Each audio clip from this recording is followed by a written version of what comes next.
নমস্কার, সবাই কেমন আছো? আজকে আবার আর একটা নতুন জিনিস চলে আইছি। তা রান্না বান্না না, নতুন একটা জিনিস তৈরি করব।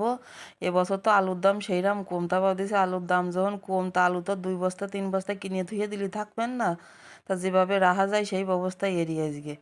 তাই আমি ভাবতেছি যে আমাকে তো আর কোল্ড স্টোর নেই, কী করে রাখবো। তাই এই বুদ্ধি ভার করলাম, এই যে আলুগুলো ছুলে নিছি, এক গাদাখানিক আলু নিছি, সিরা পুরো কাপড় পরা রয়েছে আলুর। কাপড়গুলো সব পরিষ্কার করে গাটা ধুয়ে দিয়ে নতুন কাপড় আবার পরাই দেবো আলুগের। এদের আলুগুলো সব ছুলে ধুয়ে নিছি ভালো করে। আলু বেশি বেশি করে ধুতে হবে, যত বেশি ধোয়া হবে তত ভালো হবে। এই যে এই পালি আবার কুচোইও নিচ্ছি। আলু কুচোতে কুচোতে দেখিস কি কায়দার হাতে দাগ পড়িয়ে যাচ্ছে। আলুতে প্রচুর পরিমাণে আয়রন, তো সেই জন্য দাগও পড়িয়ে যাচ্ছে হাতে।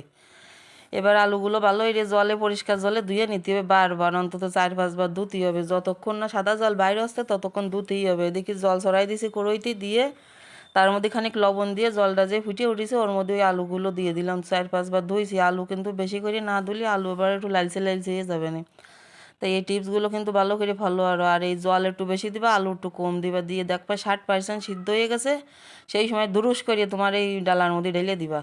তা আবার গরমটা কিন্তু গার মধ্যে ঢেলে দিয়ে না, তখন কিন্তু আবার আমার আগুই জাতীয় হবে না ঠেয়ানোর জন্যে। আর ঢেলে দিয়ে আবার অল্প একটু জল দিয়ে ধুয়ে নিয়ে আসি, বেশি না, ওই কোনো রকম একটুখানি, যাতে আলুর গায়ে যে আঠা আঠা ভাব, ওই আঠা আঠা ভাবটা না থাকে। এবার চকচকে রোদ দিয়ে চলে আসবা ছাদে। আমার পাশ চলে আসো ছাদে, আজকে বেকায়দা চকচকে রোদ।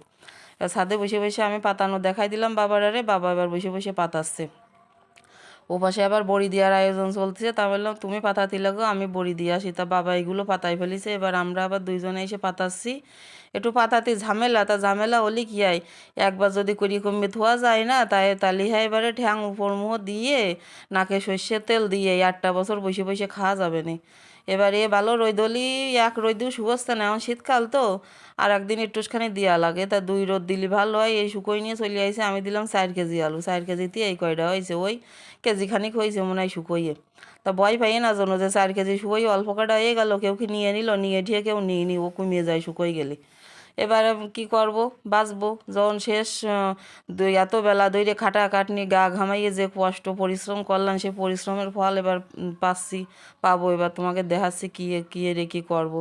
কড়াইতে খানিক সাদা তেল দিয়েছি, দিয়ে ওর মধ্যে সেই পাঁপড়গুলো দিলাম, দিয়ে বাজে নিয়ে চলে আসি। আমি কিন্তু 2 রোদ দিছি, দিয়ে ভালো এই যে কৌটোর মধ্যে ভরিয়ে থোবা না, অল্প কটা বাজে খাইয়ে দিই যে কিরাম হয়েছে। কৌটোর মধ্যে তো আগে থুইছি তাই কী হয়েছে, খাওয়াটা আগে বানাইছি যখন কষ্ট হয়ে না খালি হয় কদিন। তাই এই যে ভাইজে নিচ্ছি, ভাইজে তোমরা এর মধ্যে একটু লবণ দেওয়া আছে, এই যে অতিরিক্ত তেলের জন্য একটু টিস্যু দিয়ে মুছে নিলাম। মুছে নিয়ে এবার তোমরা এর মধ্যে একটু জালের গুঁড়ো ছিটোয়ে, বিট লবণের গুঁড়ো ছিটোয়ে খাতে পারো। তা আমি আর কোনো গুঁড়ো গাড়া ছিটোবো না, আমি ওই আস্তে আস্তেই খাবো। তা দেখো এবারে বিশ্বযুদ্ধ শুরু হয়ে গেছে, এ নেসছে ও নেসছে, আমি তো নিয়ে আর সুযোগই পেলাম না। আর সবাইকে ধন্যবাদ, এইভাবে বানাই খাইয়ে নে।